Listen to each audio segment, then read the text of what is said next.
And hey there, comic book friends. I'm Travis. It's time for the show What the Fugue, where I talk about what's going on with me in my week in comics. Except it's been since June 1st since the last time I've done What the Fugue. So clearly it's more than just a week, right? So, let's see. The whole summer's gone by. Basically, we've got less than 20 days and it'll be autumn already. Summer seemed fairly busy. The last time I did one of these What the Fugues, kid was graduating from high school. Yay, made it past all that. Now they're on to college, being one of the big kids and all of that. So I've just been kind of busy doing, the typical stuff. Clearly I've had the other shows. You've seen me doing, the weekly haul video and clearly the round table and all that sort of jazz in there. But I haven't done one of these, and I've been kind of stalling doing some of these. I have quite a stack of trades that I have been reading, and I've been thinking about lots of stuff that I want to talk about. Some of it I've been avoiding, and whatever. But I've just been busy with stuff.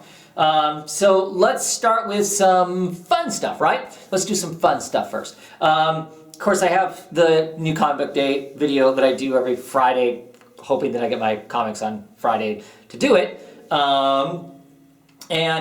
Zero intro on that, right? Most of my shows like this has the silly question mark spinning around and whatnot. I've been wanting to have something. I've been singing this whole time. I know after a while that's got to get old, listening to me sing. And I'm pretty self-conscious about singing. So anyway, I'm working on an intro. Right there, there's my intro. New comic book day intro. They'll come up with a cool name for it. New comic book day thump or something. I don't know. So I'm working on that. Writing my own drums for that. And so hopefully I'll have that done soon. We'll see how it works out. I don't know. Because the only recording device I actually have is my camcorder that I'm recording this with. Are they still called camcorders? My digital video, whatever it's called. Anyway, my camera that I do anytime I'm away from my computer, anytime you don't see that, Batman screen behind me. That's what I'm using. And it's one central mic, basically, and I'm not sure exactly how it's going to sound. This room tends to have a lot of echo in it and stuff. I mean, as it is now, I have the snares released off my drum kit because if I turn the springs, boy, having problems talking. It's been a while since. If I turn those on, then suddenly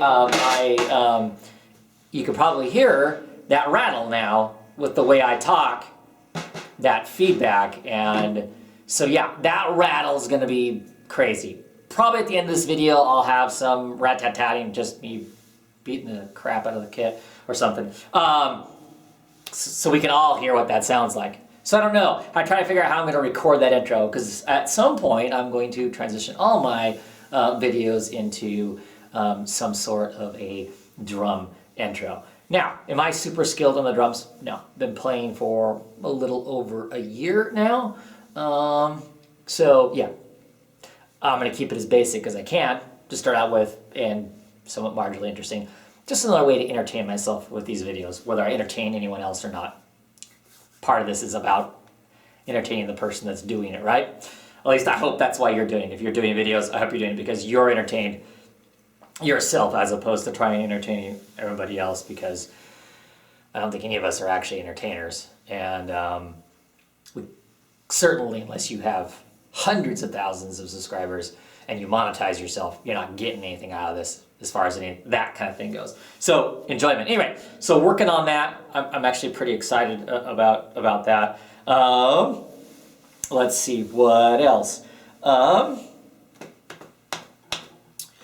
There's been lots of blogs and a few videos that I've seen crop up here lately. I think that Dr. Monkeybot, go check him out. Dr. Monkeybot did an excellent video kind of talking about the sum. I have probably 4 versions of videos recorded on the subject. I'm not going to use any of them. I'm just going to kind of wing it off the cuff here and now about people saying that Marvel's sales are going down due to diversity. And Marvel's is going to go in the tank because of diversity. And anybody, I think, who knows me knows that I'm going to call, bullshit on that in some sense. Clearly you have your own personal experience. I'm not collecting this anymore because they turned Iron Man into a, black girl, or I'm not reading Captain America anymore because they turned Captain America, they let Sam Wilson, an African American guy be Captain America, or I'm not reading Thor anymore because Thor can only be Odin's son, whatever. And that's fine. That's why you're dropping it, whatever. That is the case. And I'm sure other people maybe who are dropping it because of those things. So, anecdotally, you could say the people I know aren't reading these Marvel books anymore because of diversity. And that's fine. But when most of this stuff came out was the month of June. And in the month of June, Marvel had record sales. They made more money in the month of June on comic books than they have in more than 15 years. That's fact. That's fact, as opposed to anecdotally, this is my perception of what it is. Those are facts. From what we can get from Diamond solicitations anyway, from Diamond sales, which is the only marker we really have for any of this stuff as far as what's really happening. That's kind of fact. So it's ridiculous to say that it's, the diversity is chasing everyone away. Some people are leaving because of that. Some people leave because of any changes that go on. Some people want to basically clearly read the same comic every week, and that kind of thing. But anybody who's in any kind of business right now, unless you are trying to be exclusive, and that's what you're trying to sell, is that exclusiveness, has to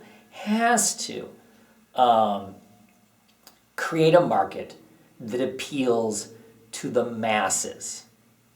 And believe it or not, at least in America, and that's where Marvel is based out of, the country is turning brown. That's a fact also. That,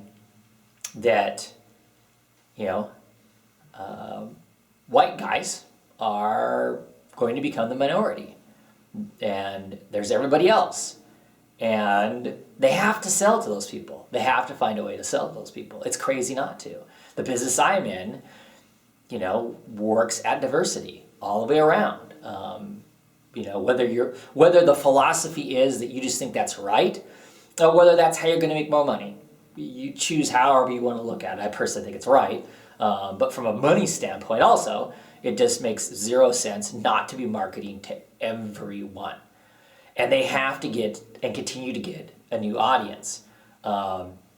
So if it's the guys that have been reading comics for 30 or 40 years are leaving comics because their comics are changing because for a brief period of time, somebody else is going to carry the mantle of one of these heroes.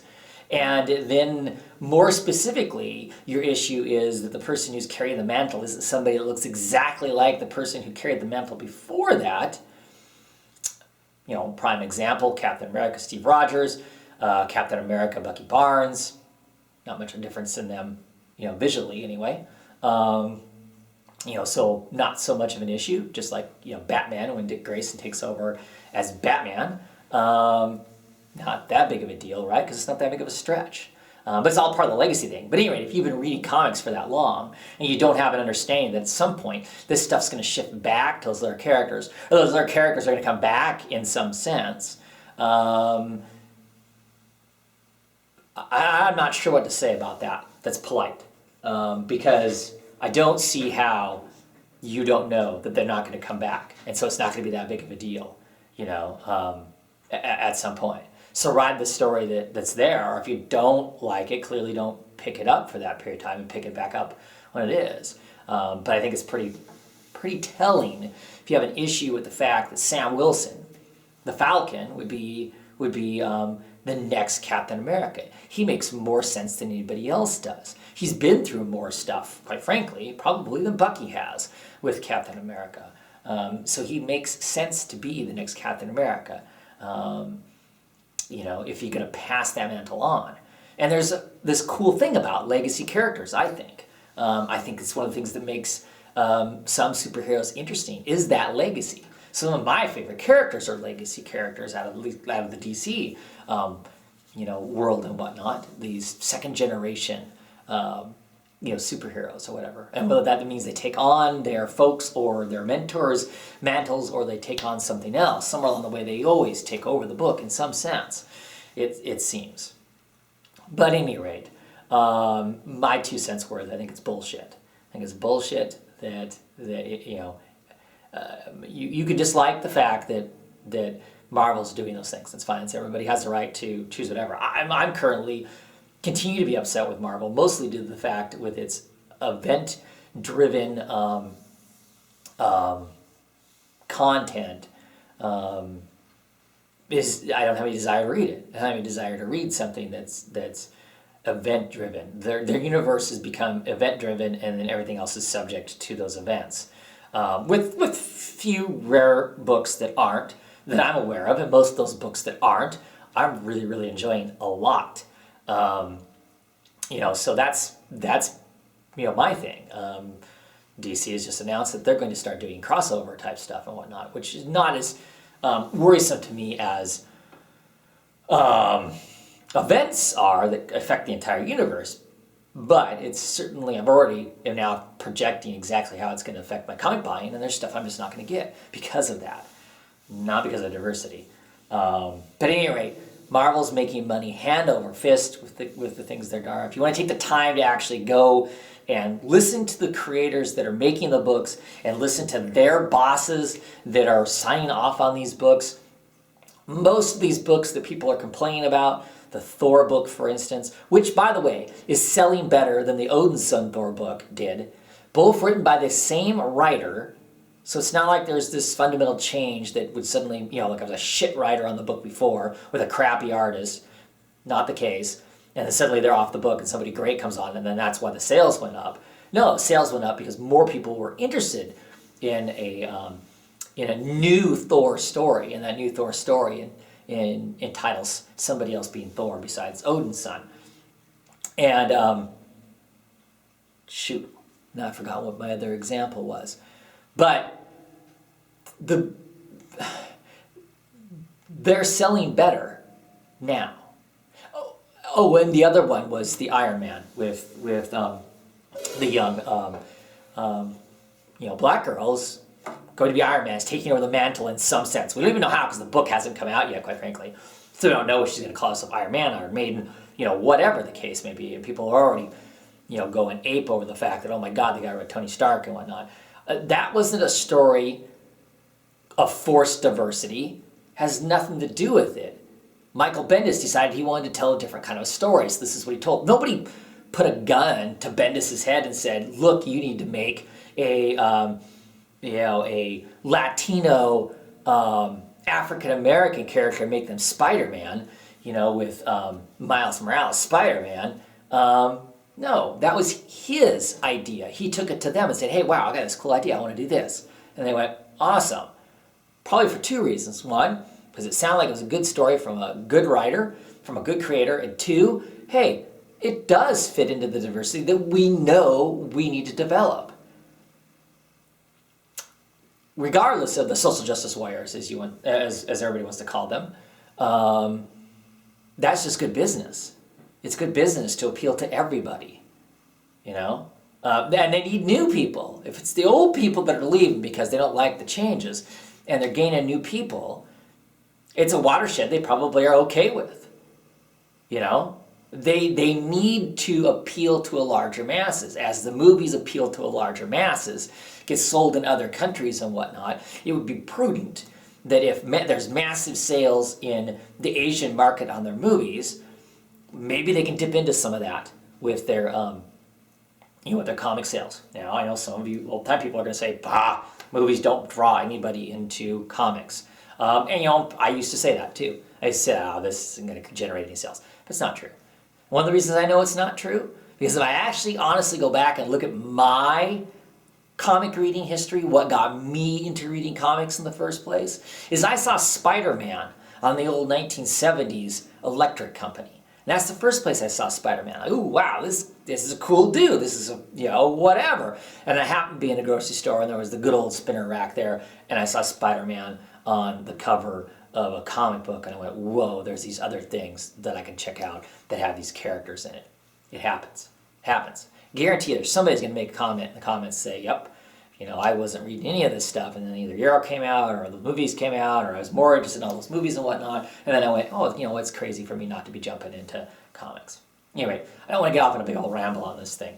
Just putting my 2 cents worth in that I think it's crazy. And I'd love for you to show real facts, not anecdotal, not I'm going to believe it, so therefore it's a fact that their sales are going down due to diversity, because there isn't anything to show that. I mean, like I said, you can say my friends or the people I know are not buying these comics because that, okay, no argument there. But you can't say that, Marvel's losing all their business, because they're not. Now, granted, you look right now, they're getting thumped on by DC. That's because DC is churning out this huge line of comics. They're double shipping stuff. They sold, over the summer, they sold 12 million comic books. Outstanding. That's just good for comic books.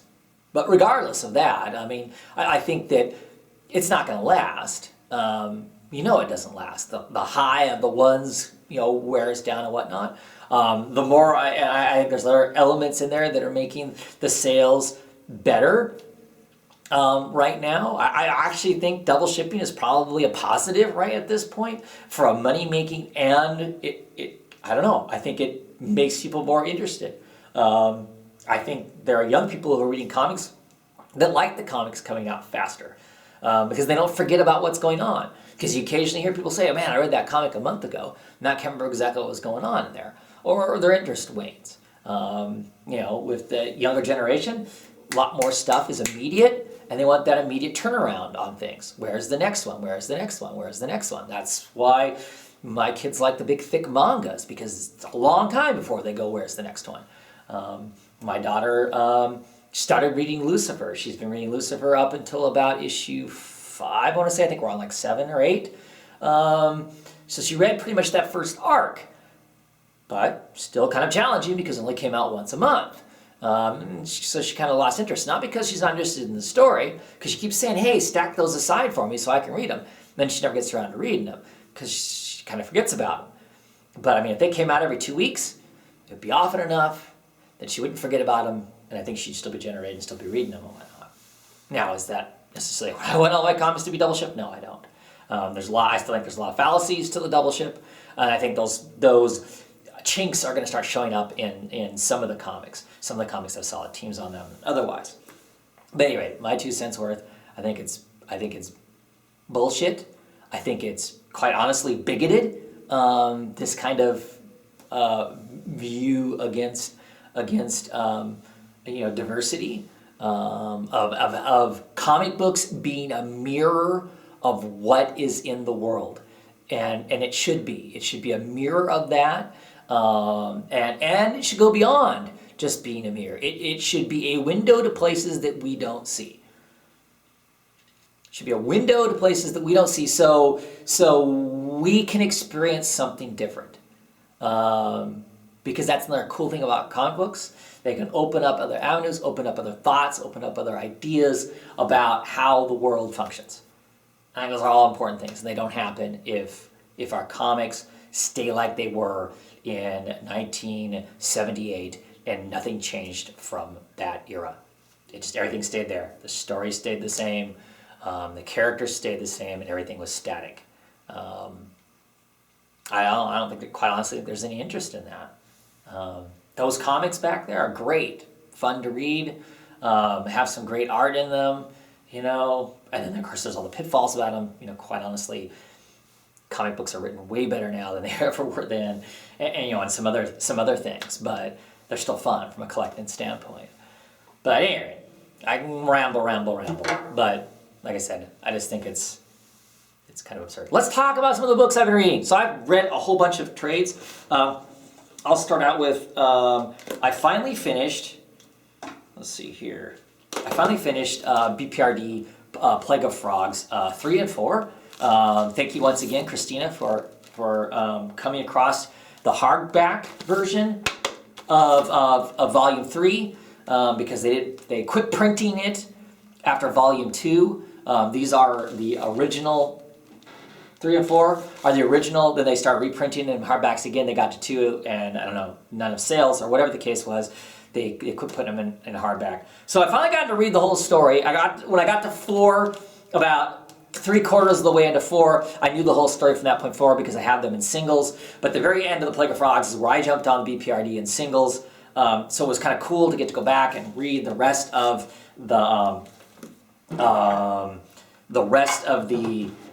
the story that built to kind of the breaking of Earth and starting the hell on Earth stuff as these monsters come rolling up, as Liz Sherman blows the insides of the world up basically and forces these giant creatures out and whatnot.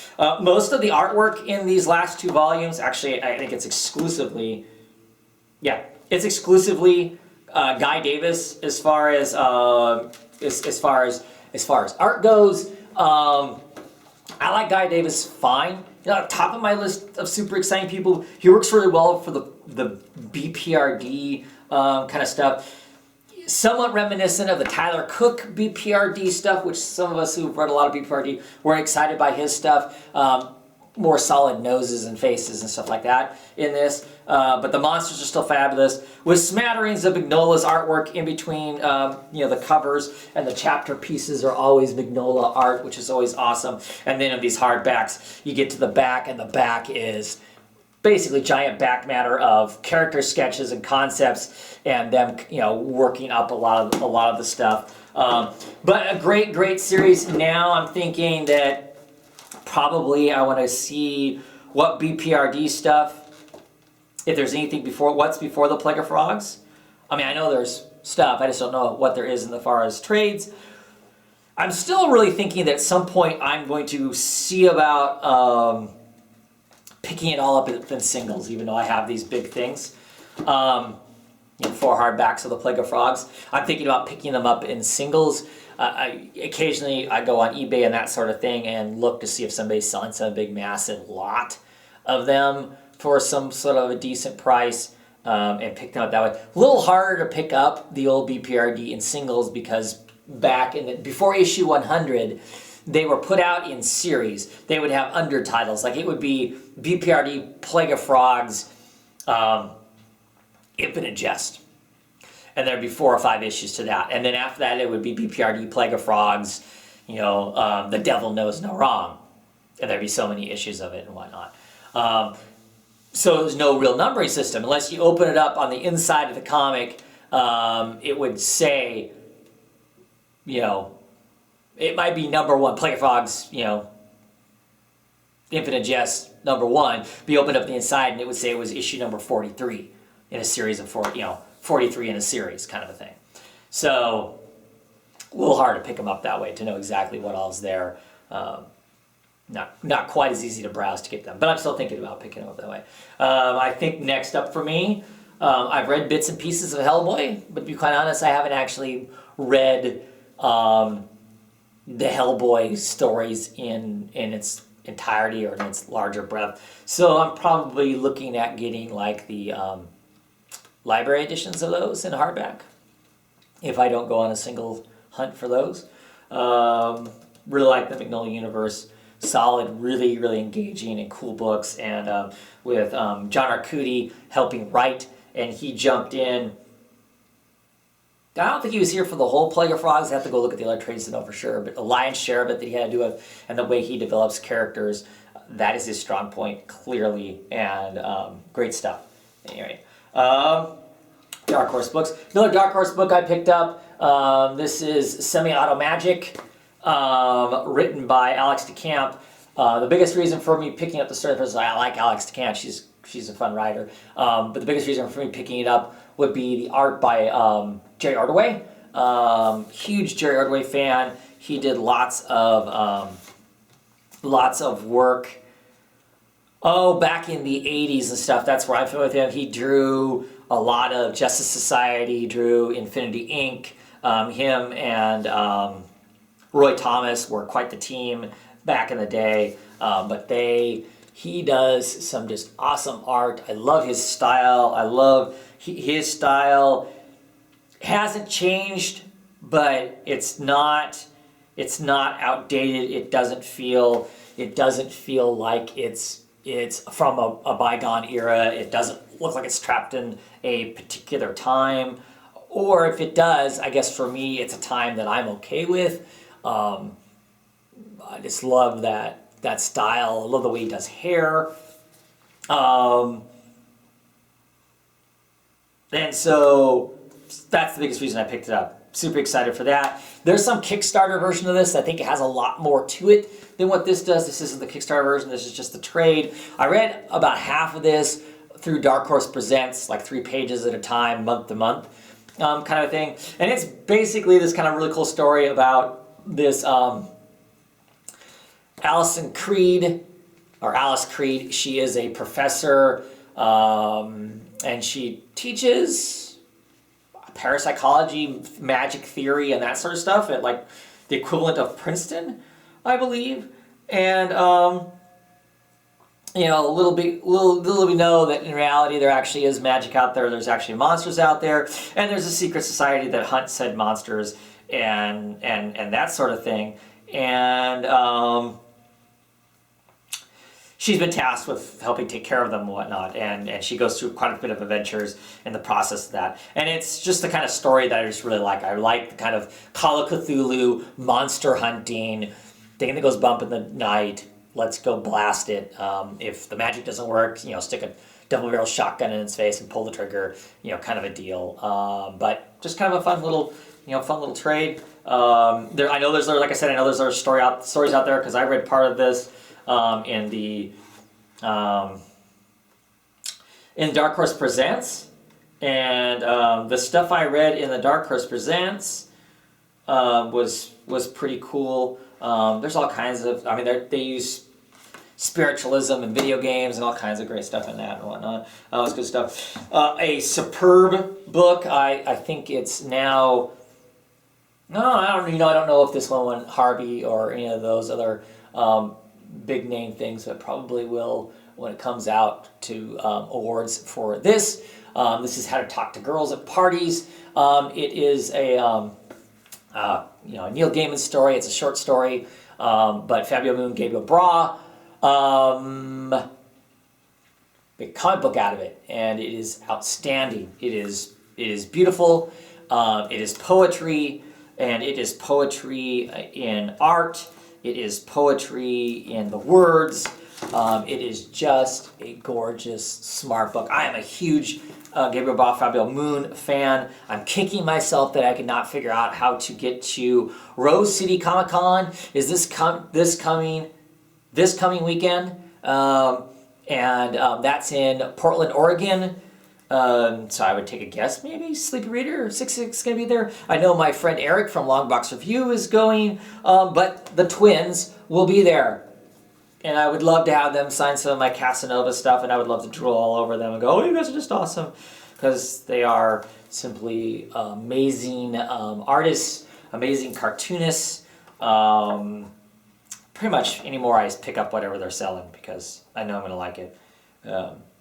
I know the other trade that I've talked about before, Two Brothers, it did win some Harveys and Eisners and stuff like that. But really, really, really good. Really good telling of this story. I quite honestly haven't read the prose of it, but I really enjoyed this. It was gorgeous. The redhead in here, just brilliant the way she's drawn and that sort of stuff. Don't know if I talked about this. I know I talked about when I picked it up. Pop Gun War. This is a gift. This is the trade gift. I guess there's other Pop Gun War trades, and I was going to pick those up, but I realized they weren't by the same person. Really, it was all about Farrell Darple that I was interested in. This is some stuff I've read, bits and pieces of it in Island. I think the stuff was originally printed by Dark Horse. Image is reprinted as a trade, and it is absolutely some brilliant stuff. It's all black and white. This guy, storytelling is pretty damn amazing. The story itself is really trippy. There's a lot of stuff going on here. This kid who basically sees an angel saw off its own wings, throws him in the garbage, and then the angel takes his bike and rides off on his bike. So he figures, okay, the angel took my bike, I'm taking his wings. He takes some wings. He's flying around with those wings because the wings attached to him and they work to allow him to fly. There's a homeless guy in this that's doing all kinds of stuff. There is a guy with a top hat who has a pet goldfish with glasses, which is pretty cool too. And the guy's name is Sunshine. There's a little girl who's like a genius, but she plays in a blues band. She has a blues band that she plays in, and yeah, it's just kind of a trippy, go with the flow, tell some odd story, kind of a thing, and I just really enjoyed it. I wish there was more. It's just really, really good stuff, and really intriguing kind of thing, just kind of flow of conscious in some sense, but it makes sense. It's not like it's nonsensical. I mean, it's whimsical, but there is a driven story through it, kind of a thing.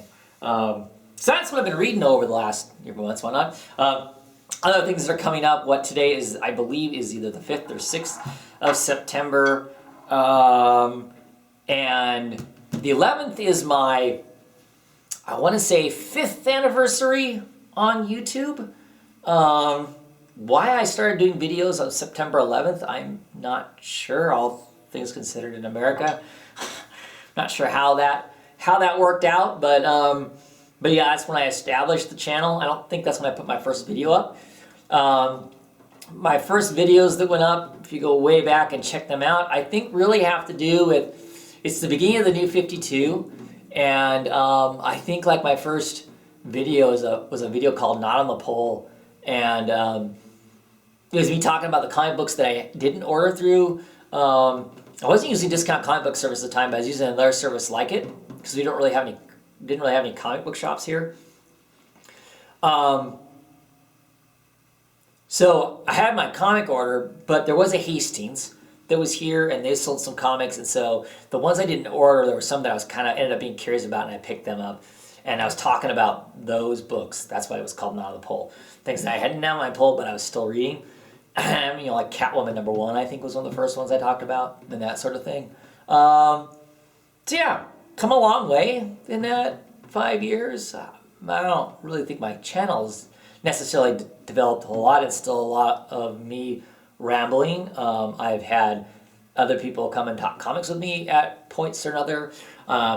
Clearly when it first started, it was kind of a way for me and Ethan to talk books together and whatnot. It was another way for us to enjoy them. I'm pretty sure he enjoyed doing the videos, or maybe he just did them to humor dear old dad. I don't know. But that was always fun.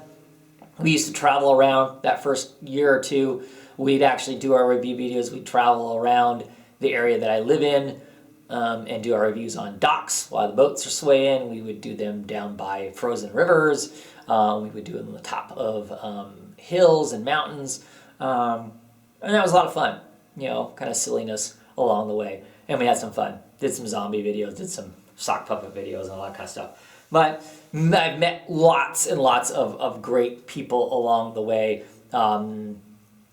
People that I'm positive have changed me, and certainly, if nothing else, have changed my reading habits in one sense or another, introduced me to other books, other ways of looking at stuff, and quite frankly, looking at the world and how people treat each other and that sort of stuff. Clearly, there have been some rotten eggs along the way, and some bad feelings and those sorts of things. That comes with anything that has to do with any kind of a large group, and the comic book chunk of YouTube has become a huge thing.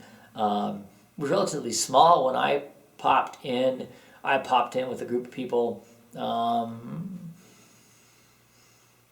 all kind of rolled in about the same time. Not many of us left,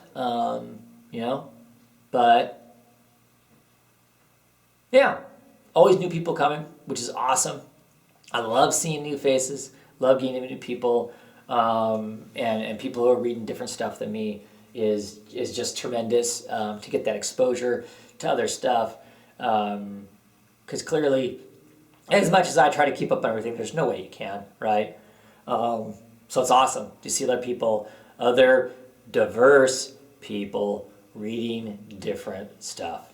It's cool because it exposes this whole other awesome stuff, things that I would have not known existed and have bought and have enjoyed the hell out of that I wouldn't have known about without all you out there. So definitely appreciate that. If I don't get around to doing a 5-year video, which doubt that I will, no promises. But thank you. Thank you for the whole experience. It's been almost all a positive in one sense or another. So very much appreciate that. And look forward to more. I don't plan on going away. I sometimes wonder if we should stop doing the comic book roundtable, other than I enjoy hanging out and bullshitting comics with people. It used to be more of a bullshit session when other people kind of hosted it and whatnot. About the time I got a hold of it, I tightened it down some, so we had some sort of a structure, because it felt a little too unstructured at times. And maybe it's time to change that structure again. I know that there are lots of you guys out there that read comics. Some of you might be interested in being on the show. Like I always say, come on the show. Just say, hey, I want to be on the show. Chances are, if I have any idea who you are at all, you'll get to be on the show. But I know that the way we talk about comics, and I know that getting that week's comics and talking about them, people feel excluded because lots of people don't get their comics that soon or don't get them read that soon or that sort of thing, and I totally get that. Or you don't read the stuff we're reading. I encourage you to come on anyway, unless you just really aren't interested in hanging out and listening to us talk about the books that you don't read. Quite frankly, I love when people come on and talk about books that I don't read because I want to know about them. Even if I'm not reading them and I have no interest in reading them, still want to know what's going on in them. Everybody knows I detest Deadpool. But I'm always kind of curious as to what's going on in the book, just to see if they're taking something in a different direction or whatever, because I never know. There might be at some point where I might suddenly be interested in the book if they take it in some direction that actually sounds intriguing to me or whatever. And I'll never know that unless I'm talking to somebody about the books. So, yeah, I'm rambling now. This video is probably already excessively too long. So, anyway, I appreciate you tuning in. If you tuned in, you listen to all the ramble, you listen to me bitch about the blogs and videos that make me upset and irritate the crap out of me. Thanks if you hang around long enough to listen to me smack a few of these things, because I'm just curious to see how horrible it sounds on recording it this way, because then that's going to dictate whether or not I actually finish writing my intro. Anyway, clearly rambling now. Thank you all. 5 years, and who knows? 5 more, right? Have a great one.